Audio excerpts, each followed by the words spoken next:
In this video, we're going to talk about Clarence from start to finish. And we're also going to answer some questions like, does Clarence have a dead brother? Who is his father? Why doesn't Regis Gilbin move? Who is this bad guy Balance? And what is the actual ending of the cartoon?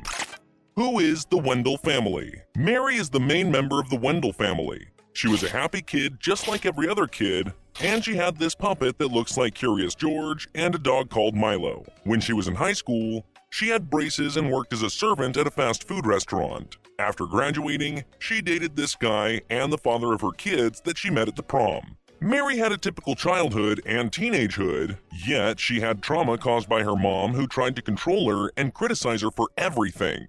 So once she got with that guy, she moved out. Now we get to the important part, where she had 2 kids with this man.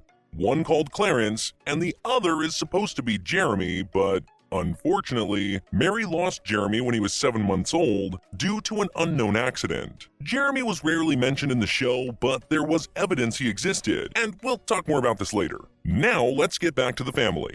It's clear that they have been affected by this loss, hence her relationship with Clarence's father broke off, who blamed her apparently. Throughout the whole show, he was never shown except for once when he was at the prom wearing a bow tie in a torn picture. Mary wanted to remove every memory of him and focus on taking care of Clarence. Despite her trauma, Mary was the perfect mom to Clarence. She photographed everything about him and made sure he had a good childhood. Then she got together with Damian Dawson. However, she was scared of developing their relationship out of fear that he would be a womanizer. After that, Mary met a man called Chad at one of his parties. Their relationship was successful because Mary was a person who helped, took care of, and validated others. And Chad needed help to feel confident and mature enough, which is what Mary got with him. Chad worked as a clown, and although he was just like a child, he valued Mary and made her feel her feminine energy. While time was passing by, Mary felt secure with Chad and her relationship with Chad, although Clarence wasn't comfortable around him at first. Mary and Clarence moved in with Chad, and he joined a new school and started a new adventure with his friends. His crazy adventure starts on the first day of school when Miss Baker introduced him to his classmates, and he invited his friends to a sleepover. He was expecting them to come over, but no one did. Mary noticed that and promised to do a sleepover party with him to lift his mood. Fortunately, Jeff and Sumo accepted his invitation. However, Jeff wanted to watch documentaries only,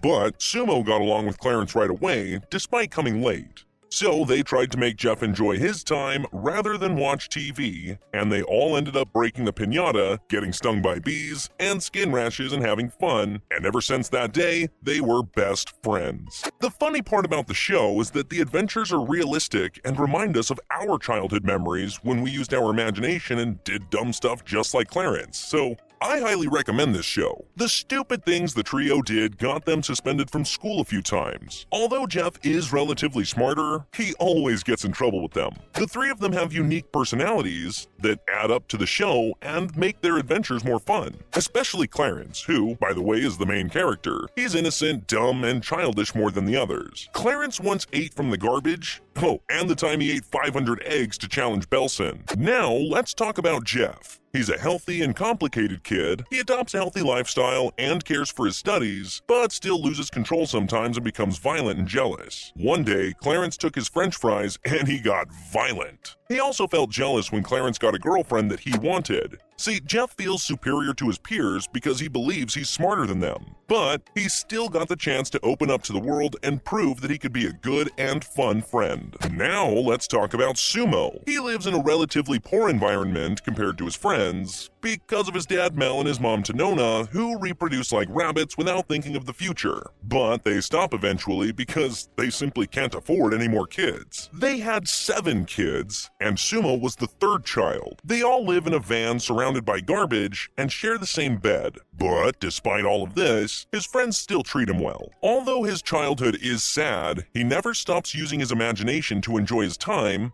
like when he makes toys using garbage. Struggling financially and emotionally affected his behavior, which was clear through his messy actions. He also felt sexually attracted to females, although he was only 9 years old. His family is far from perfect, but his dad tries his best to put food on the table. And when he can't, he goes fishing so that he can feed his kids. His mom takes care of all of her kids. even the grown-up ones. Now let's talk about Gilbin, obviously the weirdest character who has superpowers. In one scene, Jeff pushed him because he ate his board stars, so he became handicapped and developed teleporting skills, which is why he appears and disappears out of nowhere throughout the show.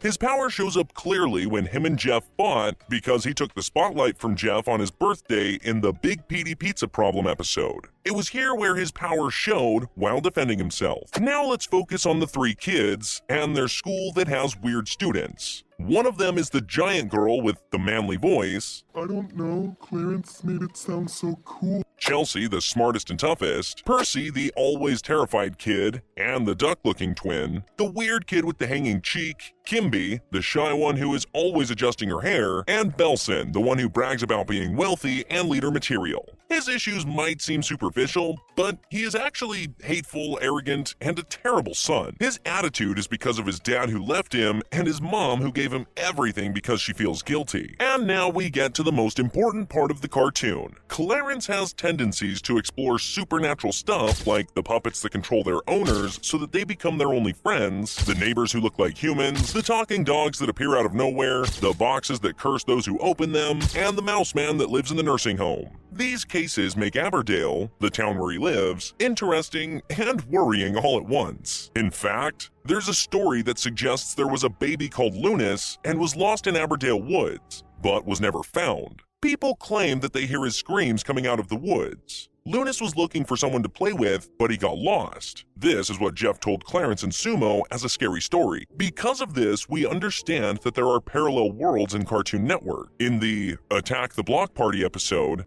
the kids were watching a movie about a visitor from space, and it was clear that it came from the Steven Universe show because of the diamond on his belly. Clarence was also influenced by Adventure Time, Gunter as a puppet, and even Finn and Jake, so it's clear Clarence is connected to different universes, especially the Over the Garden Wall cartoon. It's clear that the two worlds are connected because in the last episode of Over the Garden Wall, the drive-through car wash and bowling arcade from Clarence appeared. The only thing that didn't appear was the hospital where Wirt woke up after coming out of the unknown. The worlds are almost identical, but not quite 100%. The most important common detail was the tree from Clarence that had a human face and talked to the kids that climbed it. It looked like the tree from Over the Garden Wall that was created with the children's souls who were lost forever in the unknown. In one episode, when Clarence went to the forest at night, you could notice the shadow of Wirt and Greg from Over the Garden Wall moving and going their own way.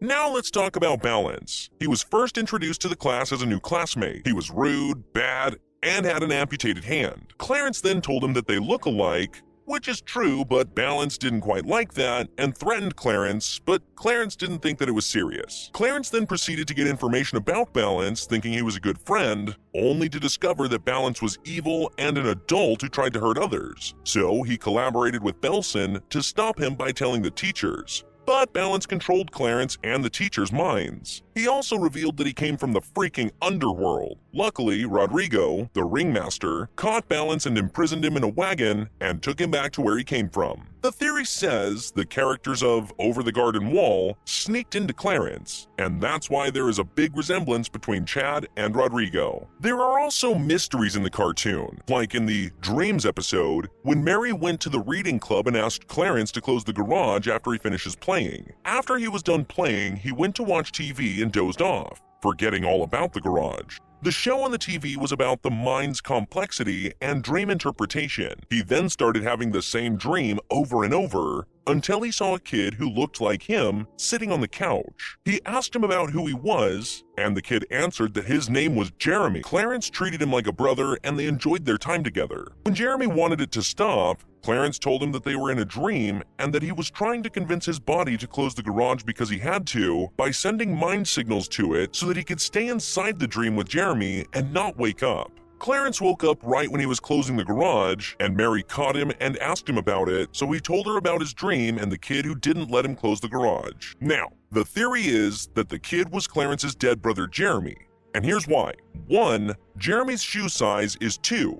And according to Google, size 2 in shoe belongs to a 6-month-old baby, which means that the kid died at around the age of 7 months old. But how did he die? To answer this question, this will go back to the dream where the garage was not closed, which means the kid went out of it crawling and got hit by a car and died. The car in the dream was also a sign of the accident. This is all theory and assumptions though. Number 2, in the Balance episode, Balance wanted to attack Clarence with one of his memories from Clarence's unconsciousness, the burning accident, the most traumatizing thing that has ever happened to Clarence, when he was surrounded by fire that killed his 7-month-old brother. Clarence obviously doesn't remember that. Anyways, Balance was trying to get revenge from Clarence through Jeremy after he was thrown into the dark unknown. This place was in the world of Over the Garden Wall, which explains the scene where Balance was telling a story to Jeremy who was in the crib. So, while Jeremy dreams, he noticed a hidden memory inside of Clarence's unconsciousness about the burning accident of the past, and the reason why Jeremy's soul was in the unknown was that he didn't want Clarence to forget about him. After a while, Jeremy and Balance show up together in the A Nightmare on Adeldale Street episode, and again, it was about Balance's revenge of Clarence. Clarence ate a lot of candy, fell asleep, and started dreaming. It's here where Balance tried to kidnap him and his friends, while Jeremy tried to save him by helping him control his dream before Balance achieved his goal. At the end, Clarence got everyone out of Balance's prison, which was inside of him. Clarence got healed of his past trauma after defeating the bad guy. Now let's talk about Gilbin. His relationship with the others got better. He learned carving and worked on his skills to the point where he hastened the plant's growth using just his mind. Jeff had a secret that he was ashamed of, which is having 6 toes on his foot, which he also told Clarence about. Clarence promised not to tell anyone, but ended up revealing the secret to the whole school. Luckily, everyone accepted him and acknowledged their flaws. Chad and Mary gift Clarence his dream bicycle on his 10th birthday. Sumo earned his father's respect and trusted his capacities. After getting the bicycle, Clarence used to pass by Sumo so that they could go to school together. On the beginning of the new school year, Miss Baker announced that 3 students would be transferred to another school, and Sumo was one of them. Jeff felt jealous because that other school was better. Clarence felt confused because he would not see one of his best friends anymore. Sumo transferred, but they all agreed to meet after school and play together. Chad played with the band that he abandoned 8 years ago for the last time. Mary met Damien, her long-lost love for the last time as well, and learned that he found his real love and that he's no longer a womanizer. In one of the episodes, the theme was about growing up because it was about Gilbin's mustache. Clarence started to feel uneasy because he felt like being a kid is not permanent and he had to grow up, but they eventually accept the idea.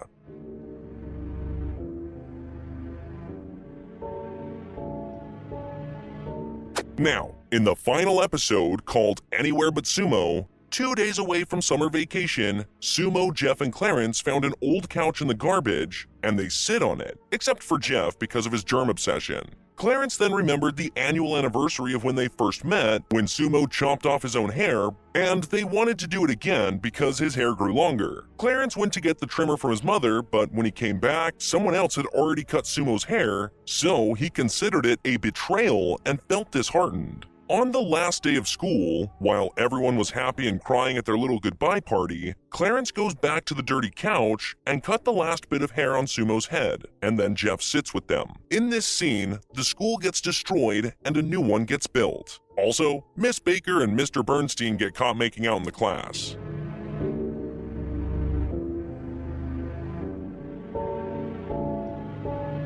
Okay, and now with the last secret of Clarence. In the episode number 5 of the 2nd season, under the name of Plain Excited, Dilys, the grandma, died and Mary took a flight to the funeral. Clarence didn't feel sad at all because he hated her, and Chad was paranoid of flying because it was his first time. They ended up in the cockpit and the captain let them drive. Then suddenly a bird hit the glass, so they started to panic and press every button. The plane started falling and it probably crashed. Something is telling me that they all died in the plane crash, but I'm not sure.